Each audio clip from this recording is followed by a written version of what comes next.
सभी व्यूअर्स को मेरा नमस्कार। आज की ये वीडियो आप लोगों के लिए बहुत इंपॉर्टेंट होने वाली है, तो मैं सभी व्यूअर्स को कहूंगा कि इस वीडियो को पूरा एंड तक देखना, कहीं पर भी स्किप मत करना, आपके बहुत काम आएगी और बहुत यूजफुल रहेगी ये वीडियो आप लोगों के लिए।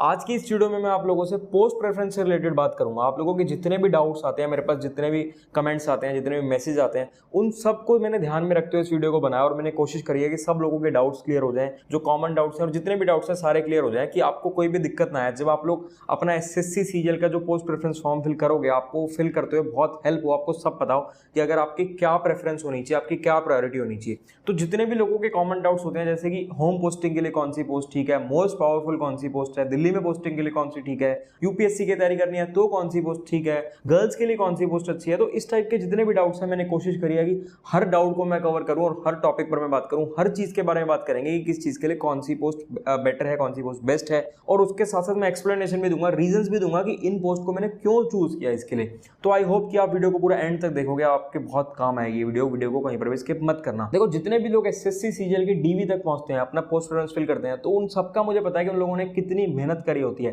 क्योंकि मैं खुद एक एस्पिरेंट रहा हूं। मुझे पता है भाई कितनी मेहनत लगती है, कितना समय लगता है, क्या क्या चीजें देखते हैं हम। टियर 1 क्लियर किया, टियर 2, टियर 3, सीपीटी, बहुत लंबा प्रोसेस होता है और बहुत हम मतलब ऐसी फेजेस से हम गुजरते हैं कि बड़ी दिक्कत होती है उस समय पर। तो वहां पर पहुंच के आपने पोस्ट कोई फिल करी और आपको कोई ऐसी पोस्ट मिल गई जो आपको चाहिए नहीं थी, आपने सोचा तो कुछ और था कि इस नौकरी में कुछ और होगा, और वो आपको मिल गई, लेकिन बाद में आपको रिग्रेट हुआ कि यार ये तो मुझे चाहिए ही नहीं था। इसलिए आप लोगों को ये पता होना जरूरी है कि अपनी पोस्ट प्रेफरेंस फिल करते हुए आप ध्यान रखो कि आपको अगर होम पोस्टिंग चाहिए तो कौन सी पोस्ट भरनी चाहिए, दिल्ली पोस्टिंग चाहिए तो कौन सी पोस्ट भरनी चाहिए, यूपीएससी प्रिपरेशन करनी है तो कौन सी पोस्ट भरनी चाहिए। तो इसीलिए मैं आप लोगों को बताऊंगा कि आपको क्या करना चाहिए और किन चीजों को कंसीडर करते हो आपको अपनी पोस्ट प्रेफरेंस फिल करनी चाहिए। देखो, एसएससी ना एक लंबा मैराथन है, इस एग्जाम को क्लियर करने के लिए ना आप लोगों को पेशेंस और कंसिस्टेंसी चाहिए होती है। तो इसी चीज को ध्यान में रखते हुए टेक्स्ट बुक लाया एक सुपर कोचिंग, जिसमें इंडिया के टॉप टीचर्स के कोर्सेज आपको एक ही कोर्स में मिल जाएंगे। इसी के साथ साथ इसमें आपको 20 plus courses, 1500 plus live classes और 3000 प्लस मॉक टेस्ट मिलेंगे। अगर आप हमारा कूपन कोड KG20 यूज करोगे तो आपको एडिशनल 20% डिस्काउंट और एडिशनल वैलिडिटी भी मिल जाएगी। इसके सारे लिंक्स आपको हमारे डिस्क्रिप्शन में मिल जाएंगे। सबसे पहले हम लोग बात करते हैं most powerful post of SSC CGL. तो भाई, मोस्ट पावरफुल पोस्ट की अगर मैं बात करूं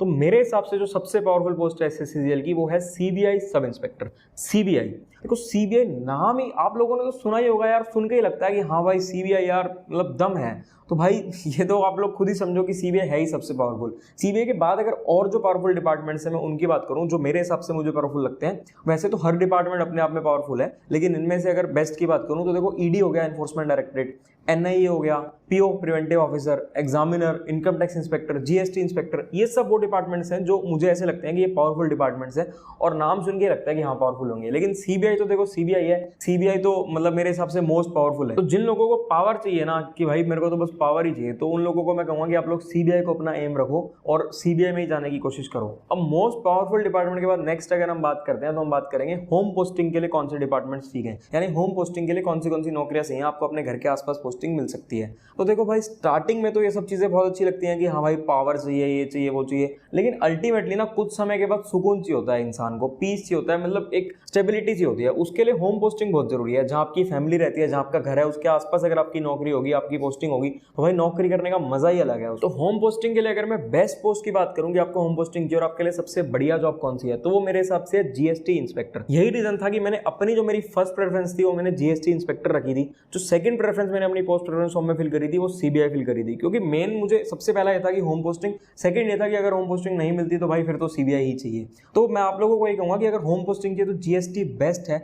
अब पिछले कुछ सालों का अगर पैटर्न उठाकर देखोगे ना, तो आप टॉप 100 में देख लेना, टॉप 100 में बहुत सारे ऐसे लोग होंगे जो जीएसटी इंस्पेक्टर को फिल करते हैं। मुझे लगता है मोस्टली लोग होम पोस्टिंग लेने के लिए ही ये पोस्ट फिल करते हैं, क्योंकि इसमें काफी हाई चांसेस रहते हैं कि आपको अपने घर वाला, आपको अगर आपकी रैंक अच्छी है, आपके मार्क्स अच्छे हैं, तो आपको जो आपके घर के आसपास वाला जोन होगा वहां पर आपको पोस्टिंग मिल जाएगी। जीएसटी इंस्पेक्टर के साथ साथ अगर और पोस्ट की बात करें जो होम पोस्टिंग के लिए ठीक है, तो वो इनकम टैक्स इंस्पेक्टर भी अच्छा है, उसमें भी चांसेस रहते हैं कि आपको आपकी होम पोस्टिंग मिल सकती है। इसी के साथ साथ डीए यानी कि डिविजनल अकाउंटेंट एक पोस्ट होती है, वो बहुत अच्छी है होम पोस्टिंग के लिए। उसमें सबसे बढ़िया बात यह है कि म्यूचुअल ट्रांसफर्स की पॉलिसी है। जैसे आप मान लो हरियाणा में पोस्टेड है, कोई और आपका फ्रेंड यूपी में पोस्टेड है, आप लोग दोनों म्यूचुअल ट्रांसफर लेना चाहे, इंटरचेंज करना चाहे, तो वो भी कर सकते हो आप। ये बहुत बढ़िया है होम पोस्टिंग के लिए। अब होम पोस्टिंग के साथ साथ कुछ लोगों का ना घर दिल्ली में होता है, तो मतलब सबका तो ऐसा जो गवर्नमेंट जॉब की तैयारी कर रहे हैं सब तो दिल्ली से नहीं होंगे, पूरे इंडिया से होंगे, लेकिन काफी लोग ऐसे होंगे जो दिल्ली से या दिल्ली के आसपास से होंगे, और कुछ लोग ऐसे होंगे जो दिल्ली रहना चाहते होंगे किसी रीजन से। तो ऐसी पोस्ट बता देता हूं आपको कि अगर आप दिल्ली रहना चाहते हो, आपका घर दिल्ली में, तो कौन सी पोस्ट ठीक है।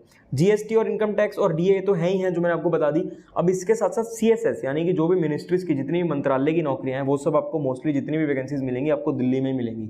उसके बाद एएसओ इन एमईए पोस्ट है जिसकी आपको पोस्टिंग दिल्ली में मिलती है, लेकिन उसमें फॉरेन पोस्टिंग भी मिलती है। मोस्टली लोग जो एएसओ इन एमईए में जाते हैं वो जाते ही फॉरेन पोस्टिंग की वजह से हैं। तो अगर आपको सिर्फ दिल्ली रहना है, फॉरेन नहीं जाना, तो एएसओ इन एमईए तो मेरे हिसाब से आपके लिए यूजफुल है ही नहीं। लोगों को फॉरेन जाने का ही क्रेज होता है, इसलिए लोग वो पोस्ट भरते हैं। उसके बाद आईबी। अब आईबी में क्या होता है, वैसे तो कहीं पर भी आपकी पोस्टिंग हो सकती है, लेकिन मेजॉरिटी जितनी भी वैकेंसीज होती हैं वो दिल्ली में होती हैं।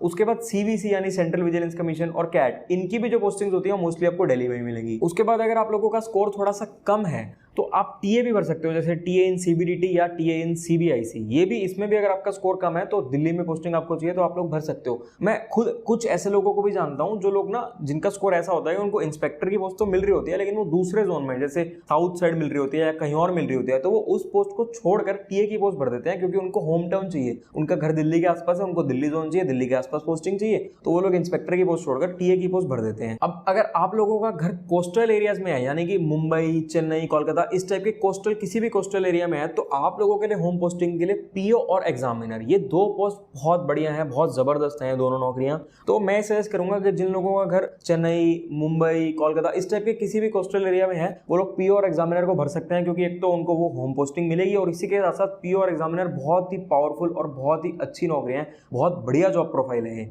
आज से कुछ साल पहले, अगर हम कुछ टाइम पहले की कट ऑफ देखें ना, तो आप लोग देखना पीओ और एग्जामिनर की कट ऑफ हाईएस्ट जाती थी, सबसे ज्यादा कट ऑफ इन दोनों की जाती थी। अभी कुछ साल पहले ही थोड़ा सा क्रेज जो है लोगों में, थोड़ा सा पैटर्न चेंज हो गया कि एमए की कट ऑफ ज्यादा जाने लगी, सीबीआई की कट ऑफ ज्यादा जाने लगी, लेकिन पहले इन दोनों की कट ऑफ ज्यादा जाती थी। अब इसका रीजन ये है कि पहले ना दिल्ली साइड के, इस साइड के लोग भी वहां पीओ और एग्जामिनर जाना प्रेफर करते थे, लेकिन अब लोगों के प्रेफरेंसेस धीरे धीरे चेंज हो रहे हैं। लोगों को समझ आ रहा है कि हाँ भाई, होम टाउन पोस्टिंग सबसे जरूरी है, इस वजह से थोड़ी सी इनकी कट ऑफ कम जाने लगी। मैं एक ऐसे इंसान को भी जानता हूं जो दूसरे जोन में इंस्पेक्टर थे, उसके बाद उन्होंने नेक्स्ट ईयर सीजीएल नहीं दिया, फिर उसके नेक्स्ट ईयर वाला सीजीएल क्रैक किया और उसमें उन्होंने टीए की पोस्ट लेकर के अपने दिल्ली जोन में आ गए। तो भाई ये देखो कि 2 साल इंस्पेक्टर की नौकरी करके भी 2 साल के बाद भी वो टीए की नौकरी पे आ गए दिल्ली जोन में, क्योंकि होम पोस्टिंग चाहिए थी उनको, फैमिली के लिए आना था उन्हें। बाकी मैं तो आप लोगों को ये कहूंगा कि अगर आप लोगों को घर के आसपास रहने का इतना नहीं आना कि हाँ भाई घर के आसपास नहीं रहना, हम इंडिया में कहीं पर भी रह सकते हैं, तो मेरे हिसाब से ना आप लोगों को पीओ, एग्जामिनर या सीबीआई, इन 3 पोस्ट में से कोई एक पोस्ट भरनी चाहिए। तीनों बहुत ही जबरदस्त नौकरियां, बहुत ही बढ़िया हैं।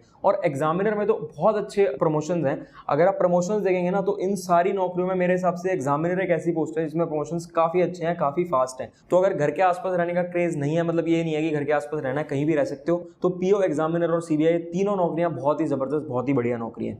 अब नेक्स्ट बात करते हैं, अगर आप लोग यूपीएससी की प्रिपरेशन कर रहे हो तो कौन सी नौकरियां आप लोगों के लिए बेटर हैं। तो यूपीएससी की प्रिपरेशन के लिए भाई कौन सी नौकरियां बेटर होंगी? वो नौकरियां बेटर होंगी जहां पे वर्कलोड बहुत ज्यादा नहीं होगा, आपको थोड़ा सा समय मिल जाएगा पढ़ाई करने का। तो भाई यूपीएससी प्रिपरेशन के लिए मेरे हिसाब से जो बेस्ट नौकरी है ना, वो है डीए की, क्योंकि डीए में वर्कलोड भी बहुत ज्यादा नहीं होता, आप लोगों को काफी टाइम मिल जाएगा अपनी तैयारी करने के लिए। और अगर आप यूपीएससी की तैयारी कर रहे हैं तो भाई डीए की नौकरी, आप लोग डीए की पोस्ट को प्रेफर कर सकते हो, क्योंकि उसमें आपको समय मिलेगा। इसी के साथ साथ एक जो नेक्स्ट है वो है एएसओ इन सीएसएस, यानी कि आप किसी मंत्रालय में एएसओ रखते हैं तो उसमें भी आप यूपीएससी की तैयारी कर सकते हैं, आपको थोड़ा सा समय मिल जाता है। अगला जो जीएसटी इंस्पेक्टर है वो भी ठीक है, उसमें भी कोई ऐसा नहीं है, मतलब यूं भी नहीं है कि बहुत ज्यादा समय मिलेगा और ऐसा भी नहीं है कि बिल्कुल भी समय नहीं मिलेगा, कुछ समय आपको मिल जाएगा तैयारी का। कुछ लोग पूछते हैं कि क्या ईडी या सीबीआई में यूपीएससी की प्रिपरेशन का टाइम मिलेगा, तो मुझे लगता है कि ईडी और सीबीआई में यूपीएससी की प्रिपरेशन के लिए बहुत ज्यादा समय आप लोगों को नहीं मिलता होगा। तो अगर आपको यूपीएससी की प्रिपरेशन करनी है तो ये दोनों पोस्ट आप ना चूज करो तो बेटर है आप लोगों के लिए। अब नेक्स्ट बात करते हैं गर्ल्स के लिए कौन सी जॉब बेस्ट है। वैसे तो भाई सारी ही नौकरियां अच्छी हैं, कोई भी नौकरी कर लो, कोई फर्क नहीं पड़ता, सारी नौकरियां अच्छी हैं गर्ल्स के लिए भी। लेकिन इनमें से भी अगर बात करें कि सबसे बढ़िया कौन सी है, तो एक तो देखो एएसओ इन सीएसएस, ये बहुत अच्छी है। इसके बाद GST inspector, income tax inspector और जितनी भी मंत्रालय वाली नौकरियां है ना, यानी मिनिस्ट्री से रिलेटेड जितनी भी नौकरियां है ना, वो सब मेरे हिसाब से गर्ल्स के लिए अच्छी नौकरियां हैं, बढ़िया नौकरियां हैं। अब इसके बाद अगर बात करें फास्टेस्ट ज्वाइनिंग वाली नौकरियां कौन सी है, तो भाई वैसे तो ये फास्टेस्ट ज्वाइनिंग वाला जो एक पॉइंट है, ये मेरे हिसाब से कोई बहुत ज्यादा इंपॉर्टेंट पॉइंट नहीं है आपकी पोस्ट प्रेफरेंस के लिए, क्योंकि अगर आपकी ज्वाइनिंग 4-5 महीने पहले आ भी जाएगी तो भी भाई क्या कर लोगे, इतनी लंबी सर्विस है, 30 साल की आपकी सर्विस है, 30 साल में अगर 4 महीने पहले आपने ज्वाइन कर लिया तो कोई बहुत ज्यादा फर्क नहीं पड़ जाएगा। इस पॉइंट को आप बहुत ज्यादा कंसीडर मत करना अपनी पोस्ट प्रेफरेंस फिल करते हुए। फिर भी मैं आप लोगों को को बता देता हूँ जो अभी जो सिनेरियो चल रहा है करंटली, तो इसमें जो फास्टेस्ट ज्वाइनिंग रहती है वो ASO इन MEA और ASO इन CSS, इन दो नौकरियों में सबसे ज़्यादा फास्टेस्ट ज्वाइनिंग रहती है। MEA में तो बहुत ही जल्दी आ जाती है ज्वाइनिंग। और इसके बाद अगर और बात करूँ और किन में जल्दी ज्वाइनिंग आ जाती है तो CVC हो गया, ऑडिटर्स हो गया, इन सब में भी जल्दी ज्वाइनिंग आ जाती है। लेकिन मैं बार बार ये कहूँगा कि इस पॉइंट को बहुत ज़्यादा कंसीडर मत करना, इसकी वजह से अपनी प्रायोरिटी, अपनी प्रेफरेंसेस चेंज मत करना। अगर स्लोएस्ट ज्वाइनिंग की बात करें तो भाई मेरे हिसाब से जो बिल्कुल लेट ज्वाइनिंग आती है वो GST इंस्पेक्टर और इनकम टैक्स इंस्पेक्टर की आती है। इसके पीछे भी एक रीजन है, देखो उसमें बहुत सारे स्टेप्स होते हैं। इसमें आप अपना जोन फिल करोगे, अपनी जो आपकी जोन प्रेफरेंसेस है वो भी पूछी जाएंगी, फिर वो देखा जाता है, उसकी जोन एलोकेशन में थोड़ा सा समय लग जाता है। तो मैं यही कहूंगा कि 5-6 महीने लेट भी ज्वाइनिंग आती है तो भाई कोई बहुत ज्यादा फर्क नहीं पड़ने वाला 30 साल की सर्विस में। अब जो लोग मुझसे पूछते हैं कि भाई मैंने अपनी पोस्ट प्रेफरेंस क्या सोच के भरी थी, तो मैंने पहले बता ही दिया कि मेरे लिए मोस्ट इंपॉर्टेंट होम पोस्टिंग था, इसलिए मैंने फर्स्ट प्रेफरेंस GST इंस्पेक्टर भरी थी। सेकंड मैंने CBI भरा था क्योंकि मुझे ये था कि भाई अगर घर पे पोस्टिंग नहीं मिलती तो फिर तो भाई CBI ही ठीक है। थर्ड मैंने ED भरा था और फोर्थ मैंने DA भरा था। इसके आगे की मुझे ढंग से ध्यान भी नहीं है, याद भी नहीं है। फिर भी अगर आप लोग कहोगे तो मैं अपना वो जो पोस्ट प्रेफरेंस वाला फॉर्म था वो देखकर आप लोगों के लिए एक सेपरेट वीडियो बना दूंगा। लेकिन मुझे पता था कि 99 जितना मेरा स्कोर था, मुझे पता था कि 99% तो मुझे GST जो मेरी फर्स्ट प्रेफरेंस है वो ही मिल जाएगी। वो नहीं मिलती तो जो 4 है, इन 4 में से कोई ना कोई जरूर मिल जाएगी। तो आई होप कि मैंने आपके सारे डाउट्स क्लियर कर दिए होंगे, जितने भी आप लोगों के डाउट्स होते हैं, जो क्वेरीज होती हैं वो सब सॉल्व कर दी होंगी। फिर भी कोई भी डाउट है, कुछ भी पूछना चाहो तो कमेंट सेक्शन में कमेंट कर देना। हमारे Instagram, Telegram सारे लिंक्स आपको डिस्क्रिप्शन में मिल जाएंगे। ठीक है, फिर मिलेंगे आपसे अगली वीडियो में।